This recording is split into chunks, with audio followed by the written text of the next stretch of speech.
Olá pessoal, tudo bom com vocês? Me chamo Stefano Arraes Pereira e irei dar continuidade ao curso de Química do terceiro ano. Vocês estão acompanhando, certo? Na aula de hoje nós iremos estudar as funções orgânicas, mais especificamente as funções orgânicas nitrogenadas, certo? Mas professor, o que vem a ser funções orgânicas nitrogenadas? São funções nas quais nós temos um grupo funcional e esse grupo funcional apresenta a presença de átomo de nitrogênio. Então, se nós tivermos uma cadeia e um grupo funcional nessa cadeia tiver átomo de nitrogênio, nós temos ali uma função orgânica nitrogenada. Tudo bem?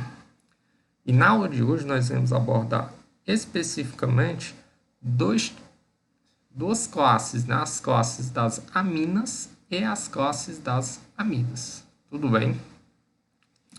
Iniciando pelas aminas, elas são compostos nitrogenados que apresentam em seu grupo funcional, a presença do átomo de nitrogênio, o que é característico de uma função orgânica nitrogenada. E esse átomo de nitrogênio ele está ligado a uma cadeia carbônica.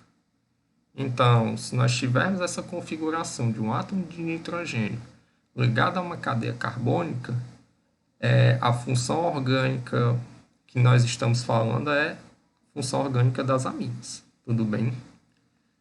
Exemplificando que nós temos uma cadeia carbônica qualquer, representada por R, ligada a um NH2. Esse N do átomo de nitrogênio ligado à cadeia carbônica, ele representa o grupo funcional da função nitrogenada, no caso da amida. E esse R ele pode representar um radical orgânico, uma cadeia carbônica qualquer, né? E as aminas, elas apresentam algumas particularidades, né? A primeira delas é que elas podem ser classificadas ou caracterizadas de acordo com o número de substituintes orgânicos, certo? Vamos ver como é que funcionaria essa classificação. Elas podem ser classificadas em aminas do tipo primárias, onde o nitrogênio está ligado a 2 átomos de hidrogênio, certo? Nitrogênio ligado na cadeia carbônica, mas ele também está ligado a 2 átomos de hidrogênio, como nós vemos aqui no exemplo da fenilamina. O nitrogênio está ligado a um grupamento fenil, mas está ligado a 2 átomos de hidrogênio. Então, toda vida que tivermos um nitrogênio ligado a uma cadeia carbônica, mas ele estiver ligado a 2 átomos de hidrogênio, nós estamos lidando com aminas primárias. Tudo certo? Mas as aminas elas podem ser também do tipo secundárias, onde o nitrogênio está ligado a apenas um átomo de hidrogênio. Ele se liga com as cadeias carbônicas e se liga com um átomo de hidrogênio somente, como nós temos aqui no caso da dimetilamina, onde nós temos um nitrogênio ligado a 2 grupamentos metilas, por isso o nome de metil, e esse nitrogênio está ligado aqui a um átomo de hidrogênio. Então, é essa ligação que faz com que essa amina seja caracterizada como sendo apenas secundária. Tudo bem? As aminas elas também podem ser terciárias. E aí, nesse contexto, quando elas são terciárias, o nitrogênio está ligado somente a cadeias carbônicas. Ele não está ligado a nenhum átomo de hidrogênio. Esse é exemplificado aqui, por exemplo, na questão da trimetilamina. Se nós olharmos aqui a trimetilamina, você verá que o nitrogênio está ligado a 3 cadeias carbônicas e a nenhum átomo de hidrogênio. Quando isso acontece, nós temos uma amina do tipo terciário. Tudo bem? As aminas, elas também apresentam uma curiosidade no que diz respeito à sua nomenclatura. A nomenclatura para as aminas elas podem ser dadas de duas formas diferentes. A primeira delas é quando temos aminas primárias ou aminas que são simétricas, ou seja, quando os substituintes são iguais. Nesses casos, nós temos que a nomenclatura ela se dá em função do prefixo que indica o número de carbonos da cadeia mais a palavra amina. Vamos exemplificar para facilitar o nosso entendimento. Pegando esse primeiro exemplo, nós temos uma cadeia com um átomo de carbono apenas, certo? Então, o prefixo que indica o número de átomos de carbono dessa cadeia é o prefixo met, já que nós temos um átomo de carbono apenas. Somaríamos esse prefixo com a palavra amina. Então, teríamos o met desse metil mais o amina do grupo funcional, formando a metamina, certo? Um outro exemplo que nós vimos ali é o da fenilamina. Mesma linha de raciocínio. Nós temos um grupamento fenil, que é o prefixo que indica o número de carbonos da cadeia. Então, essa cadeia aqui todinha, ela é chamada de grupamento fenil, tudo bem? Soma-se a palavra fenil, a palavra amina, que é do grupo funcional. Então, nós temos uma fenilamina. Tranquilo até aqui, né, pessoal? Mas as aminas, elas também apresentam uma outra nomenclatura. Essa nomenclatura ela é válida para aminas que sejam secundárias e terciárias. E que essas aminas secundárias e terciárias elas sejam assimétricas. O que seria uma amina assimétrica, professor? Seria quando os substituintes eles são diferentes, certo? Então, quando você tem substituintes ao átomo de nitrogênio, além que são substituintes diferentes, então nós temos aminas assimétricas. E como é que se daria a nomenclatura? Bem, vamos seguir aqui um passo a passo. Temos o N com traço, que é obrigatório, mais o prefixo que indica o número de carbonos da menor cadeia. Bom, se as cadeias são assimétricas, então elas são diferentes. Então, temos uma cadeia com menor número de carbonos e uma cadeia com maior número de carbonos. Iniciaremos o nome com a cadeia de menor número de átomos de carbono. Soma-se a isso o prefixo que indica o número de carbonos da maior cadeia, certo? E finalizaremos com a palavra amina. Com o exemplo, acho que vai ficar mais claro para que nós possamos entender. Vamos pegar essa molécula aqui. Tudo bem? Nós temos aqui uma amina que é do tipo secundária, como nós vimos anteriormente, em que o nitrogênio faz uma ligação apenas com um átomo de hidrogênio, e dois substituintes. Um grupamento fenil, com 6 átomos de carbono, e um grupamento metil, com um átomo de carbono apenas. Então, vamos lá, para a nossa nomenclatura. Nós teremos o N e o traço, seguindo a regra, mais o prefixo que indica número de carbonos da menor cadeia. A menor cadeia é essa daqui, é a metil, que tem apenas um átomo de carbono. Então, vamos escrever o prefixo. O prefixo seria metil, tudo bem? N-metil.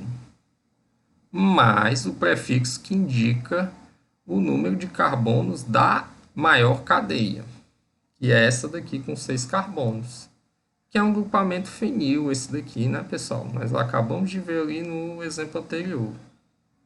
Então, vamos usar a palavra fenil. E aí, iremos completar com a palavra amina. Então, o nome desse composto é a N-metilfenilamina. Tranquilo, né, pessoal? Tudo certo. As aminas, esses compostos que nós acabamos de estudar, apresentam uma série de aplicações no nosso cotidiano, certo? Desde os corantes utilizados na tintura de tecidos, como por exemplo jeans. A própria fenilamina é muito utilizada na tintura desses tecidos, certo? Nós temos também aplicações na utilização de aminas em estimulantes e drogas. Nós temos grupamentos amina, por exemplo, na cafeína, na nicotina, nas anfetaminas e em várias outras drogas e estimulantes, certo? Essas aminas também podem ser aplicadas na medicina, né? Na síntese de fármacos, de remédios. E aí, como destaque, a morfina, que é um analgésico importante para a medicina, certo? Uma outra classe de compostos nitrogenados bastante relevante são as amidas. As amidas são compostos nitrogenados que apresentam em seu grupo funcional a presença de átomo de nitrogênio, né? Até aqui nada de novo. Porém, esse átomo de nitrogênio ele não está ligado mais a um átomo de carbono qualquer. Esse átomo de nitrogênio está ligado a uma carbonila. E essa carbonila é quem está ligada à cadeia carbônica. Vamos pegar um desenho representativo. Nós temos aqui o átomo de nitrogênio, que está ligado a uma carbonila, como os senhores podem ver, certo? E essa carbonila é ela quem está ligada a uma cadeia carbônica, certo? Então, nós temos aqui um nitrogênio ligado a uma carbonila e uma carbonila ligada a uma cadeia carbônica. E isso diferencia uma amida de uma amina, certo? Essa ligação com a carbonila.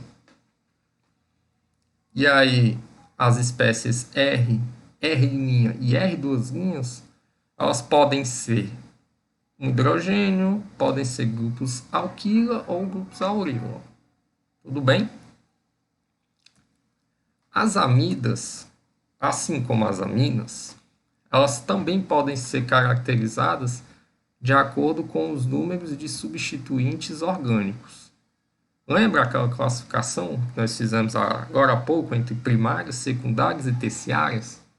Pois bem, as amidas também apresentam esse tipo de classificação. Então, vamos ver rapidamente como é que funciona.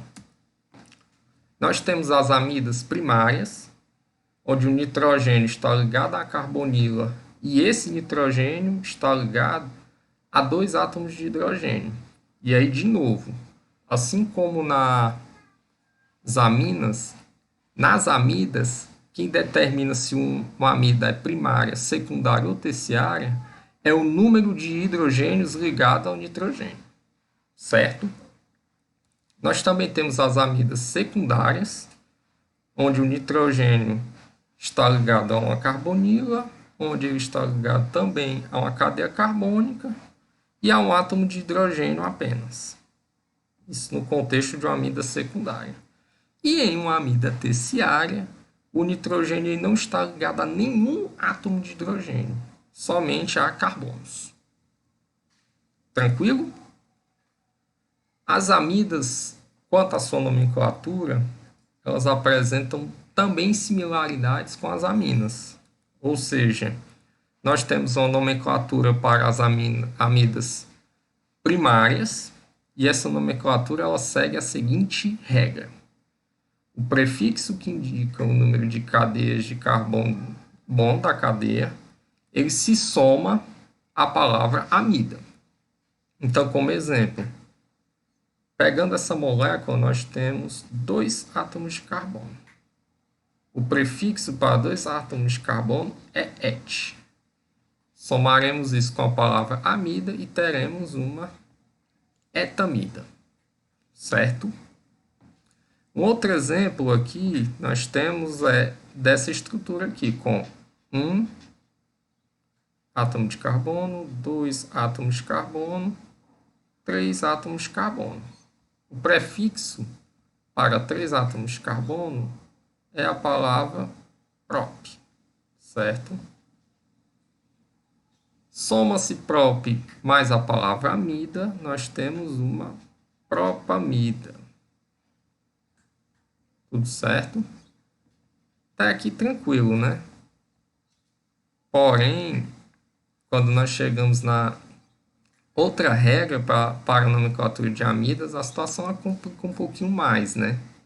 Que são para as amidas secundárias e terciárias assimétricas, ou seja, quando nós temos amidas que são secundárias e terciárias e que apresentam substituintes diferentes. A regra é a seguinte: o N com o tracejado permanece, mais o nome do grupo do substituinte, mais o nome do hidrocarboneto que corresponde à cadeia principal. Ou seja, agora nós vamos determinar quem é a cadeia principal. Mais a palavra amida. Vamos deixar isso de forma mais clara? Pegando essa estrutura aqui, nós temos aqui um átomo de carbono na cadeia principal, certo? E temos um átomo de carbono na cadeia ramificada, ou seja, no substituinte.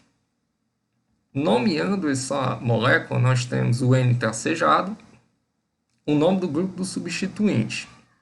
Se é um átomo de carbono, então nós temos apenas um metil, certo? Então, N-metil.